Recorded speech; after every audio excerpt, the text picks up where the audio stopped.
The morning of September 11th, 2001, began with a sky of the most perfect, unbroken blue. It was the kind of late summer day that New Yorkers cherish, a final beautiful gift before the cool embrace of autumn. In the streets below, the city was waking up to its familiar rhythm. Commuters hurried from subways and buses, their minds already on the day's tasks. They carried briefcases and coffee cups, their footsteps a steady beat on the pavement. In the twin towers of the World Trade Center, thousands of workers were already at their desks, enjoying the spectacular views that stretched for miles in every direction. For them, it was just another day in a remarkable workplace. High in the sky, a commercial airplane, American Airlines Flight 11, was flying south. It had taken off from Boston, headed for Los Angeles, but it was not on its correct flight path. It was moving too fast and too low. On the ground, air traffic controllers watched their screens with growing concern. They tried to contact the pilots, but there was no response. The silence from the cockpit was unnerving, a stark contrast to the usual professional chatter. The plane was a silver spectre against the blue, a missile aimed at the heart of the city, yet the millions below remained oblivious to the approaching danger. It was heading directly for Lower Manhattan, for the gleaming towers of the World Trade Center. The impact was a physical shock that shuddered through the entire structure of the North Tower. Floors buckled, ceilings collapsed, and a wave of heat and pressure blasted through the upper levels. On the streets below, people stopped and stared up in disbelief. A huge, gaping hole had been torn in the side of the North Tower, with flames and thick black smoke pouring out. The clear blue sky was now scarred by this ugly wound. The city's normal morning symphony was replaced by a cacophony of sirens as the first fire trucks and police cars began racing toward the scene. The question on everyone's lips was the same: what just happened?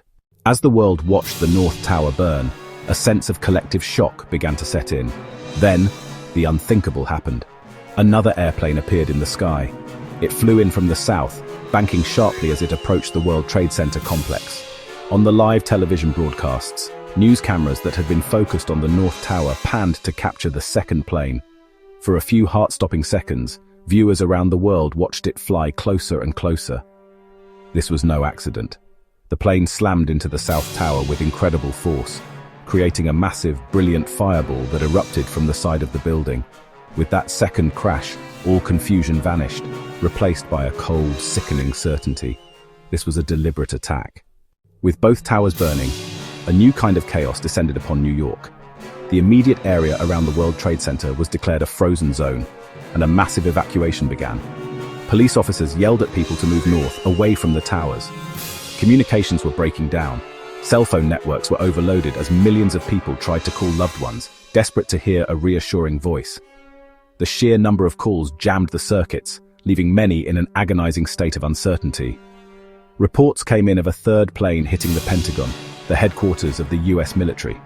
A fourth plane, United Airlines Flight 93, was also reported to have been hijacked. In response, the Federal Aviation Administration took an unprecedented step. They ordered all civilian aircraft in United States airspace to land immediately. In the midst of the unimaginable chaos and fear that enveloped New York City on that fateful day, stories of incredible courage, resilience, and selflessness began to emerge from the dust and ashes. The firefighters of the New York City Fire Department were undeniably at the forefront of this heroic charge, embodying the spirit of unwavering dedication. Each step upward, as they ascended into the burning towers, carrying over 75 pounds of gear, was not just a physical feat, but an act of pure, unadulterated bravery, a testament to their commitment to saving lives. But the heroes of that day were not only those who wore a uniform or carried a badge. Amidst the crumbling infrastructure and the pervasive sense of dread, ordinary citizens rose to the occasion, displaying extraordinary acts of kindness and compassion. In the stairwells of the World Trade Center, strangers helped strangers, forging bonds of solidarity in the face of imminent danger. People carried colleagues who were injured or exhausted, offering a helping hand without hesitation. They shared water, held doors open for one another, and offered words of support and encouragement, their shared humanity shining through in the darkest of moments, a beacon of hope amidst the despair. The heroism extended beyond the land, reaching the waters surrounding Manhattan Island. In an act of spontaneous and brave improvisation, demonstrating the remarkable adaptability of the human spirit, the US Coast Guard put out a call for all available boats, ferries, tugboats, private vessels to assist in a mass maritime evacuation. In what became the largest sea evacuation in history, these civilian mariners, ordinary people answering an extraordinary call, transported an estimated 500,000 people to safety, offering a lifeline to those stranded and desperate to escape the unfolding tragedy. The fires inside the towers burned with an unimaginable intensity, far exceeding what the building's steel infrastructure was designed to withstand. The sheer heat began to compromise the structural integrity of the steel beams, causing them to weaken and warp. At 9:59 a.m., a mere 56 minutes after the South Tower was struck, telltale signs of imminent collapse began to appear. It started with a strange, almost imperceptible buckling of the structure near the top of the tower, a silent scream of metal under immense stress. Then, with a horrifying groan that echoed through the city, the entire building gave way. The upper floors, no longer supported by the weakened structure below, pancaked down onto the floors below, creating a devastating and unstoppable chain reaction. Each falling floor added to the immense pressure, accelerating the collapse. The tower imploded upon itself, disappearing from the skyline in a massive, terrifying cloud of smoke, dust, and pulverized concrete. The air filled with debris, a grim testament to the scale of the destruction. 29 minutes later, at 10:28 a.m., the North Tower met the same catastrophic fate. Having burned for 102 agonizing minutes, its steel core too finally succumbed to the relentless heat and stress.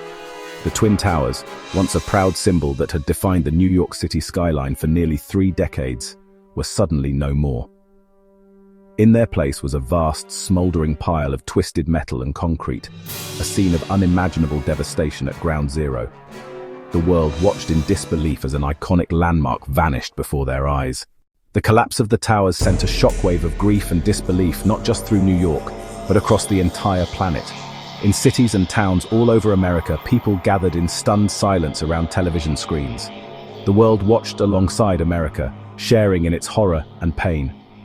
Global leaders condemned the attacks in the strongest possible terms and offered their nation's support. Le Monde, a major French newspaper, ran a now famous headline, "Nous sommes tous Américains," "We are all Americans." It captured a powerful moment of global unity. The immediate aftermath in New York was a scene of surreal devastation. Ground Zero was a smoking, twisted landscape of steel and concrete. As night fell on September 11th, the scale of the human loss began to come into focus. Thousands were missing. The world that woke up on September 12, 2001 was irrevocably changed, a different place altogether. The attacks had not only shattered buildings and lives, but also a deep-seated sense of security that many people had, perhaps unknowingly, taken for granted. The immediate aftermath saw changes, most visibly in the form of heightened security measures. Airports, once relatively open spaces, were quickly transformed into fortresses. Strict screening procedures became the new norm, a constant reminder of the vulnerability that had been exposed.